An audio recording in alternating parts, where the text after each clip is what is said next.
भाजपकडून विधान परिषदेसाठी नावांची यादी जाहीर। प्रज्ञा सातव यांच्यासह संजय भेंडे, विवेक कोल्हे, प्रमोद जठार, सुनील कर्जतकर, माधवी नाईक यांना संधी।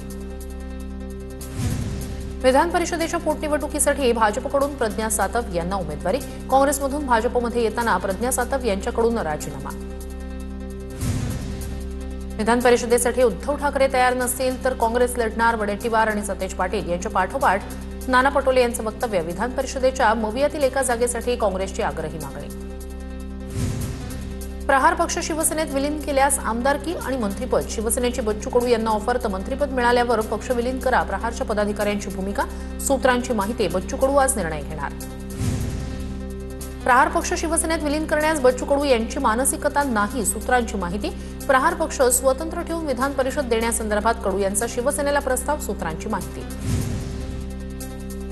विलीनीकरणाच्या शिंदेंच्या ऑफरवर प्रहारचे पदाधिकारी सकारात्मक, मात्र विलीनीकरणानंतर प्रहारला मंत्रिपद आणि विदर्भातील शिवसेनेची सूत्र हवी, पदाधिकाऱ्यांची मागणी। विधान परिषदेसाठी 70 ते 75 इच्छुक उमेदवारांची पक्षाकडे मागणी। सुनील तटकरे यांची माहिती। या संदर्भात वरिष्ठ पातळीवर निर्णय होईल, तटकरेंकडून स्पष्ट। काँग्रेसचे प्रदेशाध्यक्ष हर्षवर्धन सपकाळ दिल्ली दौऱ्यावर। काँग्रेस हायकमांडमधील नेत्यांची घेणार भेट। काँग्रेसचे नेते केसी वेणुगोपाल आणि सपकाळ यांच्यात बैठक। विधान परिषदेच्या निवडणुकीबाबत बैठकीत चर्चा। विधान परिषदेसाठी अजून 2 दिवस बाकी। बिनविरोध निवडणूक होणं हे कायमच चांगला, वरिष्ठ निर्णय घेतील। फॉर्म भरला जाईल तेव्हा कळेल, सुनील प्रभू यांची प्रतिक्रिया।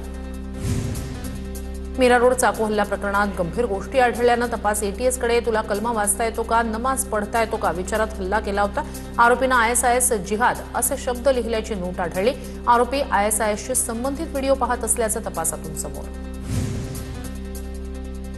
मीरा रोडमधील सुरक्षा रक्षकावरील चाकू हल्ला प्रकरणातील आरोपीला मेडिकलसाठी नेलं। कलमा वाचता येतो का, नमाज पढता येतो का असं विचारत केला होता हल्ला। जिहादच्या नावाखाली इतर धर्मियांवर हल्ला करण्याचा आरोपींचा हेतू होता। एटीएस आणि NIAच्या मदतीनं यामागील सहभाग असणाऱ्यांचा शोध घेऊ। मीरा रोडमधील चाकू हल्ल्याप्रकरणी मुख्यमंत्री फडणवीसांची प्रतिक्रिया। महाराष्ट्रात पहिल्यांदाच धर्म विचारून वार करण्यात आले। मीरा रोडमधील चाकू हल्ला प्रकरणावर गोपीचंद पडळकर यांचं वक्तव्य। महाराष्ट्रातील कॉर्पोरेट कंपन्यांनी धर्मांध जिहादी प्रवृत्तीच्या कर्मचाऱ्यांना हाकलून दिलं पाहिजे, पडळकर यांची संतप्त प्रतिक्रिया। मीरा रोडमधील सुरक्षा रक्षकावरील चाकू हल्ला प्रकरणातील आरोपी जुबेरच्या घरावर मजकूर लिहिलेली चिठ्ठी समोर। अल्लाहू अकबर, बिस्मिल्ला म्हणा, नंतर घरात प्रवेश करा अशा आशयाचा चिठ्ठीवर मजकूर। सरकारनं या पुस्तकावर बंदी घालावी, मुख्यमंत्र्यांना विनंती आहे। आमदार संजय गायकवाड यांची मागणी। वातावरण खराब करण्याचा हेतू नाही, पण महाराजांचा आदर झाला पाहिजे, अशी ही प्रतिक्रिया। मराठी सक्ती लागू करण्यासाठी अप्रत्यक्षपणे 15 ऑगस्टपर्यंत मुदतवाढ। मराठीवरून परवाना रद्द होणार नाही, मात्र इतर नियम मोडल्यास परवाना रद्द करणार। परिवहन मंत्री प्रताप सरनाईक यांच्याकडून स्पष्ट। निरर्थक वाद उभा झालाय। छत्रपती शिवरायांचा अपमान कोणी करू शकत नाही, शिवाजी कोण होता या पुस्तकावरून निर्माण झालेल्या वादाप्रकरणी मुख्यमंत्री फडणवीसांची प्रतिक्रिया। 1979ला पुस्तक लिहिलंय, त्यावर आज वाद उभा करायचा, चर्चेत राहायचं हे योग्य नाही, असेही खडे बोल। बुलढाण्यात संजय गायकवाडांविरोधात कम्युनिस्ट पक्षाचा मोर्चा, तर पोलिसांशी झटापट झाल्यानंतर पुस्तक वाचनावेळीच आंदोलक ताब्यात। संजय गायकवाड यांची मगरुरी अजून गेली नाही, आम्ही कायदेशीर लढाई लढणार। शिवाजी कोण होता या पुस्तकाचे प्रकाशक प्रशांत आंबी यांच्याकडून भूमिका स्पष्ट। 7 मे रोजी गायकवाड यांच्या मतदारसंघात जाणार, मग काय बोलायचं ते समोरासमोर बोलू। रोहित पवार यांचं संजय गायकवाड यांना आव्हान। अजित पवारांच्या अपघाताच्या दिवशी VK सिंगला 9,81,00,000 तर अंत्यविधीच्या दिवशी 16,88,00,000 देण्यात आले। रोहित पवार यांचा आरोप, अपघाताच्या तारखेपासून आतापर्यंत VSRला 145 कोटी मिळाले। रोहित पवार यांच्या आरोपामुळे खळबळ। VSR कंपनीवर रोहित पवार आरोप करत असतानाच पार्थ पवार यांचा VSR कंपनी विमानातून दुपारी मुंबई ते पुणे असा प्रवास। गेल्या काही दिवसात VSR कंपनी विरोधात रोहित पवार यांचे सातत्यानं आरोप। पार्थ पवार यांच्या VSR विमान प्रवासावरून अंजली दमानी यांची टीका।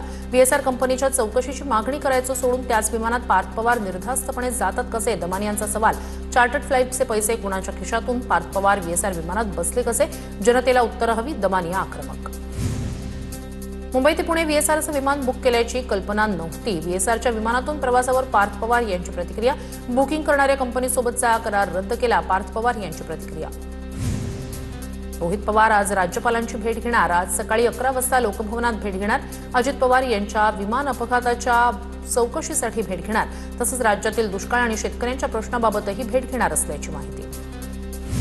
सरकारनं आरपीआयला 2 महामंडळांचं अध्यक्षपद द्यावं, रामदास आठवले यांची मागणी. तर आरपीआयला विधान परिषदेची 1 जागा देण्याचीही मागणी. शिवसेना पक्ष आणि चिन्ह प्रकरणी आजही सुप्रीम कोर्टात सुनावणी होणार नाही. कोर्टाच्या आजच्या कामकाजाच्या यादीत प्रकरणाचा समावेश नाही. 20 मे रोजी सुनावणी होण्याची शक्यता. जर मंत्री झालो तर एकटाच 10 मंत्र्यांचं काम करेन. आमदार रवी राणा यांनी पुन्हा मंत्रिपदाची इच्छा केली व्यक्त.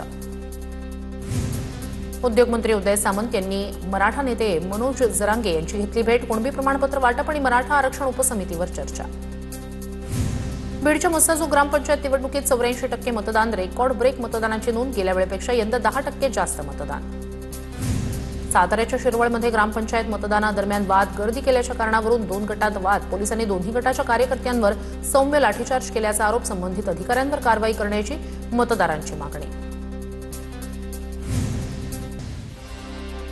अमरावतीच्या परतवाडामध्ये होणाऱ्या नितेश राणेंच्या सभेला पोलिसांनी परवानगी नाकारली. आयोजक मात्र सभा घेण्यावर ठाम. भोंदू खरातचे वकील खरातची एसआयटी कोठडी दरम्यान भेट घेणार. 7व्या गुन्ह्यात भोंदू खरातला 3 दिवसांची कोठडी. वकील एसआयटी चौकशी संदर्भात खरात सोबत चर्चा करणार. भोंदू मनोहर भोसले प्रकरणात धक्कादायक माहिती समोर. मुंबईचे वरिष्ठ पोलीस अधिकारी मनोहरचे भक्त असल्याचं उघड. मनोहर भोसलेला पुन्हा 4 दिवसांची पोलीस कोठडी. मनोहर भोसलेचा 2 मे पर्यंत पोलीस कोठडीत मुक्काम. महापौर बंगल्याच्या दुरुस्तीसाठी पालिका कोट्यवधी खर्च करणार. महापौर बंगल्याला इटालियन मार्बल्स आणि टॉयलेट्सला नव्या टाईल्स बसवल्या जाणार. बंगल्याच्या दुरुस्तीसाठी 2,83,57,000 खर्च करणार. बंगला 4 वर्ष बंद असल्यानं वाळवीनं पोखरला. मुंबईतील एकाच कुटुंबातील 4 जणांच्या मृत्यू प्रकरणात सस्पेन्स कायम. बिर्याणीनंतर कलिंगड खाल्ल्यानं मृत्यू झाल्याचा केला जात होता दावा. मात्र अहवाल आल्यानंतरच मृत्यूमागचं खरं कारण स्पष्ट होणार. कोल्हापूरमधल्या शिरोली प्रकरणातील दुसऱ्या आरोपीलाही पोलिसांनी केली अटक. फरार शाहरुखला कराडमधून अटक. मुख्य आरोपी शाहिदला सहकार्य केल्याचा आरोप. अमेरिका इराण युद्धामुळे विमान इंधनाचे दर वाढले. परिणामी विमान उद्योगावर आर्थिक संकट. या समस्येवर केंद्र सरकारनं तातडीनं दिलासा द्यावा. विमान कंपन्यांची शिखर संघटना असलेल्या फेडरेशन ऑफ इंडियन एअरलाईन्सची मागणी. देशातील विधानसभा निवडणुका होताच पेट्रोल डिझेलचे दर किमान 5 रुपयांनी वाढण्याची भीती. युद्धामुळे महाग झालेल्या कच्च्या तेलामुळे आणि डॉलर महागल्यामुळेही परिणाम होण्याची शक्यता. महाग कच्च्या तेलामुळे इतर देशांची पेट्रोल डिझेलच्या दरात वाढ. राज्यात भीषण उन्हाळ्यात आणि हीटवेव्हच्या पार्श्वभूमीवर वीज संकटाचं सावट. भीषण उष्णतेमुळे विजेची मागणी 32,000 मेगावॉटच्या पुढे. पाण्याअभावी उत्पादनात मोठी घट झाल्यानं राज्यात वीज संकटाची चाहूल. ठाण्यातील खारेगाव पूल आजपासून वाहनधारकांसाठी खुला होण्याची शक्यता. वाहनधारकांना मुंबई ते नाशिक महामार्गावरील वाहतूक कोंडीपासून मिळणार सुटका. ठाणे जिल्हाधिकारी कृष्णकांत पांचाळ यांच्या हस्ते उद्घाटन होणार असल्याची माहिती. कल्याण स्थानकावर रिक्षा चालकांवर वाहतूक पोलिसांचा दणका. 30 मिनिटात 75 रिक्षा चालकांवर कारवाई. कारवाईत रिक्षा चालकांकडून 2 लाखाचा दंड वसूल. तर 40 रिक्षा चालकांना मेमो देण्यात आले. तांत्रिक बिघाडामुळे मुंबई ते मांडवा धावणारी M2Mची रोरो फेरी रद्द. बोटीच्या रॅम्पमध्ये बिघाड झाल्यानं फेरी रद्द. मांडव्याकडे जाणाऱ्या अनेक प्रवाशांचं नियोजन विस्कळीत. लवकरच रोरो सेवा सुरू होणार असल्याची माहिती.